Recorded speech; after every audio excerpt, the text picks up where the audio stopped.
তো চলো যাই।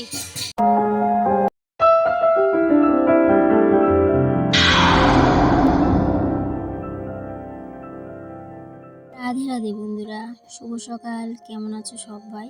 আশা করছি রাধা মাধবের কৃপায় সবাই ভালো আছো।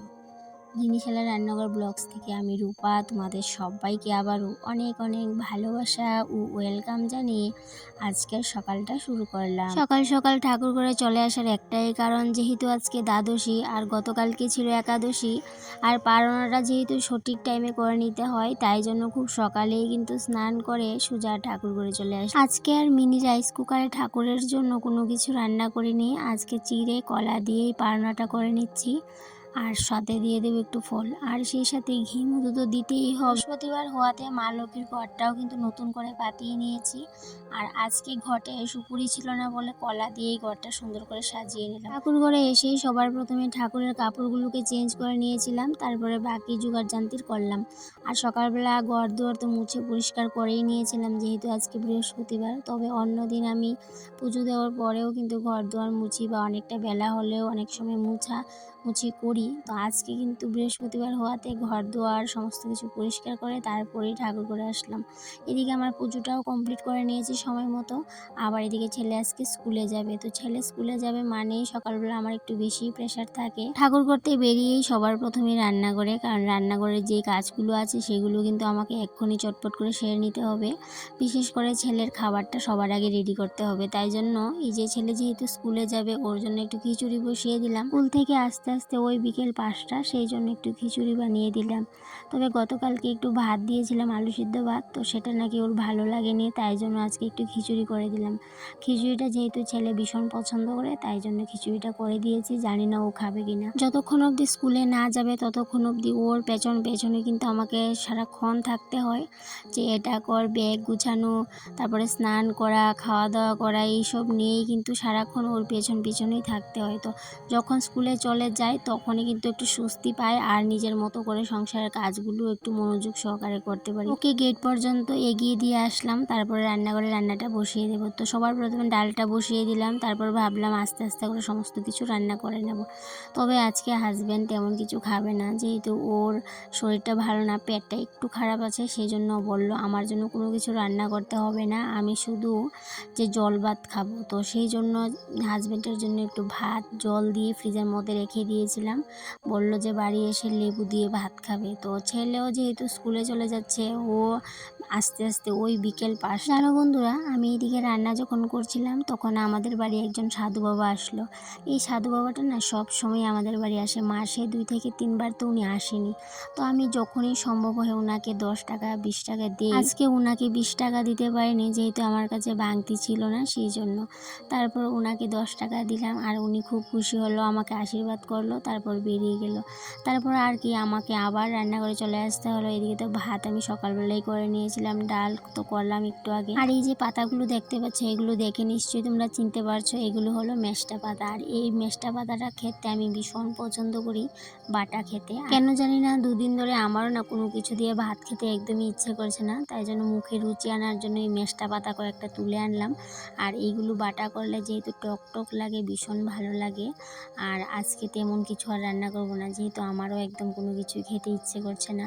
তো তাই জন্য নিজের জন্য একটু মেষ্টা পাতা বাটা, আর ছেলের জন্য এই যে আলু ভাজা আর ডাল। আর ভাবলাম যে ডিম রান্না করব, তারপর ভাবলাম ডিম রান্নাটা আজকে করি না, রাতের বেলা করব। সেই প্ল্যানেই কিন্তু আজকে আর রান্নাবান্না তেমন কিছুই করলাম না, কারণ ছেলেও না অনেকদিন স্কুল থেকে এসে ভাত খেতে চায় না। আর যেহেতু ওকে আজকে খিচুড়ি দিয়ে দিয়েছি, ও তো একদমই খাবে না মনে হচ্ছে। তবে পরে কিন্তু ও ঠিকই খায়নি ভাত। আমি প্রথমে ভেবেছিলাম খাবে, অনেকদিন মাঝে মধ্যে জোর করে খাইয়ে দেই, কিন্তু আজকে আর ওকে আমি খাওয়াতে পারলাম না। এখন বাজে বিকেল 4টা, আর আজকে জানো বন্ধুরা, রান্নাঘরের তেমন কোনো কাজ ঠিকভাবে করিনি, সমস্ত কিছু এলোমেলো হয়েছে। শরীরটা না মাঝখান দিয়ে এতটাই খারাপ লাগছিল, সেই জন্য একটু সময় শুয়েছিলাম। তারপর রান্নাঘর তো একটু এলোমেলো হয়ে আছে, তো সেটা যে কখন ঠিক করব এটাই মাথার মধ্যে শুধু ঘুরপাক। আর কেমন বৃষ্টি বৃষ্টি ভাব হয়ে আছে, কখন যে বৃষ্টি চলে আসবে তার কোনো ঠিক ঠিকানা নেই। তারপর আমি ভাবলাম গাছগুলোর মধ্যে একটু জল দিয়ে দিই। গাছগুলো কেন জানি না একটু নষ্ট হয়ে যাচ্ছে। তো গাছগুলো জল দিয়ে তারপরে কিন্তু রান্নাঘরে চলে যাব। প্রায় সন্ধে সন্ধে ভাব হয়ে আসছে, আর রান্নাঘরে গিয়ে কাজগুলো এখন সেরে নেব, কারণ রান্নাঘরের কাজগুলো যদি আমি না করি আমার কেন জানি না এত অশান্তি লাগে বুঝতেই পারি। জঙ্কারপাড়া রান্নাঘরটাই আমার কাছে মডুলার কিচেন, সেই জন্য আমার ভাঙা মডুলার কিচেনেই বলো আর জঙ্কারপাড়া কিচেনেই বলো, সেটাকেই নিজের মতো করেই গুছিয়ে রাখি ক্লিন করে। তবে হ্যাঁ, আমার এই রান্নাঘরটা আমার ভীষণ শান্তির জায়গা, আর এটাকে যদি আমি গুছিয়ে রাখতে না পারি তাহলে মানে এতটা অশান্তি লাগে কি বলবো তোমাদের। এই যে সারাদিন আজকে গুছাতে পারিনি, অনেকটাই মনটা অশান্ত হয়েছিল, মনে হয় কি রক্তে মিশে গেছে, এই যে গুছানোর নেশাটা এটা রক্তের মধ্যে মিশে গেছে। যতদিন অবধি শরীরটা ভালো থাকবে, শরীর সাথ দেবে, ততদিন পর্যন্ত আমার রান্নাঘর যদি টিনের থাকে, এই রান্নাঘরটা থাকে, এই রান্নাঘরটাকেই সবসময় নিজের মতো করে গুছিয়ে পরিপাটি করে রাখবো। আর যদি আমার রান্নাঘরটা কখনো বা মডুলার কিচেন সত্যি সত্যি বানাতে পারি তাহলে তো কোনো কথাই নেই, তাহলে তো নিজের মনের মতো করে রান্নাঘরটাকে সাজানোর প্ল্যান আছে।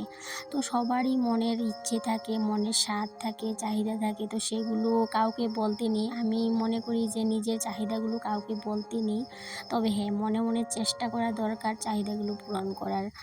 আর এদিকে আমার যদি চাহিদাটা পূরণ নাও হয় তাতেও কোনো আমার দুঃখ নেই, কারণ আমার যে ভাঙ্গা টিনের রান্নাঘরটা আছে জঙ্কারপাড়া, সেটাকেই মনের মতো করে সাজিয়ে গুছিয়ে রাখবো, তাহলেই শান্তি।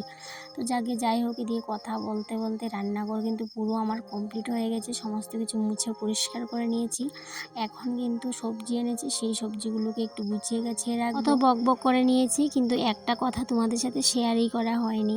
এই যে বিকেলবেলা বলবো না, সন্ধ্যের বেলায় বোন ফোন করেছে, বোন আসবে, যে বোনটার গত জুলাই মাসে বিয়ে হয়েছিল, ওই বোনটা বাড়ি এসেছে, তো ও ফোন করেছে আজকে আমার বাড়িতে আসবে। তো সেই জন্যই বলতে পারো রান্নাঘরের কাজগুলো চটপট করে করে নিচ্ছি, যে বোন যখন আসবে দুজনে মিলে চা খাবো, গল্প করব, সেটাই প্ল্যান। আর এদিকে সবজিপাতি এনেছিল, এগুলোকে একটু গুছিয়ে নিচ্ছি। ভাবলাম রান্নাবান্নাটাও চটপট করে করে নেব, আর বোনকে ভাবলাম আজকে রেখে দেবো, কিন্তু শেষ পর্যন্ত আর ওকে রাখতে পারলাম না, এমন একটা ঘটনা হয়েছে, সেটাও তোমাদের সাথে শেয়ার করব। যাই হোক, এদিকে দেখো এই যে চাল কুমড়ো আনতে বলেছিলাম, আর এই যে কাঁচা কাঁঠাল আনতে বলেছিলাম, কারণ কাঁচা কাঁঠাল খেয়ে আমার এখনও পর্যন্ত মন ভরেনি। যতদিন পর্যন্ত কাঁচা কাঁঠাল থাকবে বাজারে ততদিন পর্যন্ত আমি তরকারি খেয়েই যাব। আর এদিকে দেখো আনসিজনের শিম নিয়ে এসেছে, শিমগুলো দিয়ে যে কী রান্না করব সেটাই ভাবতে পারছি না। আর এদিকে ঝিঙে, ঢেঁড়স, কারকল অনেক কিছু নিয়ে এসেছে, তো এগুলোকে এখন আমি গুছিয়ে ফ্রিজে রেখে দিয়েছিলাম। তারপর এদিকে সন্ধ্যের বেলায় ভাবলাম তাড়াতাড়ি করে চটপট করে রান্নাটা করে নিই, যেহেতু দিনের বেলা আজকে তেমন কোনো কিছু ঠিকভাবে রান্নাবান্না করিনি। তো এইদিকে আমি যখন ঝিঙাগুলোকে কেটে বসালাম ইন্ডাকশানে, তখনই কিন্তু বোন চলে আসলো। তো আসার সময় চপ, তারপরে পেঁয়াজি এগুলো আনলো, তো আমি বললাম চা করার জন্য, তো ও বললো আমি খেয়ে এসেছি বাড়ি থেকে, তো চা করতে হবে না, চলো দুজনে মিলে গল্প করি আর এই যে টিফিনগুলা খাই। তো বললাম তোরা খা, আমি রান্নাটা সেরে নিই। রান্নাটা বলতে ভাত তো এখন করলাম না, শুধুমাত্র ঝিঙে ভর্তাটা আগে করে নেব, তারপরে বাকি রান্নাটা করব, ডিম ঝুল করব। তো এইদিকে যেহেতু আমি প্রথম ভাবলাম বোন আজকে থাকবে, কিন্তু ও আর থাকেনি, যেহেতু বাড়িতে আজকে বৃহস্পতিবার সাপ্তাহিক কীর্তন হয়। তোমরা কে কে এরকমভাবে ঝিঙে ভর্তা খাও আমাকে কমেন্টে জানিও, কারণ আমার এইভাবে করে ঝিঙে ভর্তা করলে আমার এত ভালো লাগে, এত আমার ফেভারিট একটা রান্না বলতে পারো। তো এই ঝিঙে ভর্তা, তারপর আমি ভর্তা জাতীয় বেশি কিন্তু ভালোবাসি, তো সমস্ত ধরনের ভর্তার মধ্যে আমার এই ঝিঙে ভর্তাটা আমার একদম স্পেশাল আমার কাছে। মানে কি বলবো, বুঝাতেই পারছি না তোমাদের যে আমার এতটা প্রিয়, এতটা প্রিয় কি বলবো। তো যতগুলো ঝিঙা এনেছিল সবগুলো ঝিঙাই কিন্তু কেটে নিয়েছি, তারপর মিক্সিতে কিন্তু পেস্ট করে নিয়েছি। আর এদিকে ভাবলাম ভর্তাটা আগে করে নিই, তারপরে বাকি রান্নাটা করব। তো ভর্তাটা করে গিয়ে কিন্তু বোনের সাথে বসবো, গিয়ে বসে টিফিন খাবো। তো খেয়ে তারপরে মানে ভাবলাম যে গল্প করবো, কিন্তু বোন তো প্ল্যান করে রেখেছে যে আমাকে আজকে বাড়ি নিয়ে যাবে। তো ভাইও বলে দিয়েছিল যে বাড়ি চলে যেতে আজকে, যেহেতু অনেক দিন হয়ে গেছে বাড়ি যাওয়া হচ্ছে না, তো তাই জন্যই লাস্ট পর্যন্ত কিন্তু বাড়ি চলে যেতে হয়েছিল। আর রান্নাবান্নাটাও কিন্তু আর হয়নি, এই যে ভর্তাটা করে গেছিলাম, এই ভর্তাটা করে ঘরে রেখে গিয়েছি। আর বাকি যে সবজিগুলো আছে সেগুলো কালকে এসে রান্নাবান্না করব। আর যদিও যাই আজকে আবার তো চলে আসবো সকালে, যেহেতু ছেলের স্কুল আছে, টিউশন আছে। এই ভর্তাটা করতে তেলটা একটু বেশি লাগে, কিন্তু আজকে তেলটা একটু বেশি না, একটু বেশিই হয়ে গেছিলো। তো যখন ভর্তাটা আমি করে নিয়েছিলাম তখন মানে বেশ অনেকখান তেল কিন্তু মানে কড়াইয়ের মধ্যে ছিল। তো তো ভাবলাম যে ভুলবশত আমার হাত থেকে তেলটা কড়াইয়ের মধ্যে পড়ে গেছে, আর মাপ মতো তেলটা আমি দিতে পারিনি, একটু বেশি হয়ে গেছিলো। তারপরে কিন্তু ভর্তাটা এত টেস্টি হয়েছিল, মানে অনেক সময় ধরে এই ভর্তাটাকে নাড়াচাড়া করে কিন্তু শুকিয়ে নিতে হয়। গ্যাসের আঁচটাকে একদম হালকা লো ফ্লেমে রেখে তারপরে কিন্তু বেশ অনেকক্ষণ সময় করে আমি এই ভর্তাটাকে করে নিয়েছি। ভীষণ টেস্টি একটা ভর্তা, আমার তো ভীষণ ফেভারিট, তো সেটা তোমাদের সাথে শেয়ার করলামই। এদিকে দেখো বোন এসেছে, বললামই টিফিন খাওয়া চলছে, তো টিফিন খেয়ে রেডি হয়ে এই যে চললাম বাবার বাড়িতে। আর গাড়িতে যখন ক্যামেরাটা অন করেছিলাম, দেখো এমন অবস্থা, কারণ রাস্তাটা ভীষণ খারাপ আমাদের বাবার বাড়িতে যেতে। যে রাস্তাটা নতুন হচ্ছে, রাস্তাটার মধ্যে যেহেতু একদম কংক্রিটের রাস্তা, আর রাস্তাটা এতটা খারাপ, ভয়ঙ্করভাবে ক্যামেরাটা কাঁপছিল। তো কথা বলতে বলতে বলতে বলতে বাড়ির কাছে মোটামুটি চলে আসলাম, আর ভীষণ কথা বলতে বলতে গেলাম। আর বোন কি বলছে একটু শুনো তুমি। এখানে এই দেখুন কইরে বর্দি,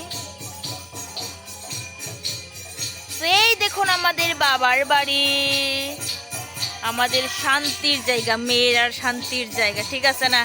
তো এখানে আম আছে, কিতা কিতে লইলাম। তো চলো যাই, স্টার্ট। ও এখানে আইতাছে।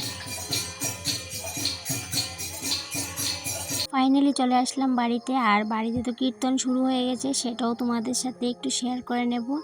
আর আমাদের বাড়ির কীর্তনটা প্রত্যেক সপ্তাহে বৃহস্পতিবারে হয়।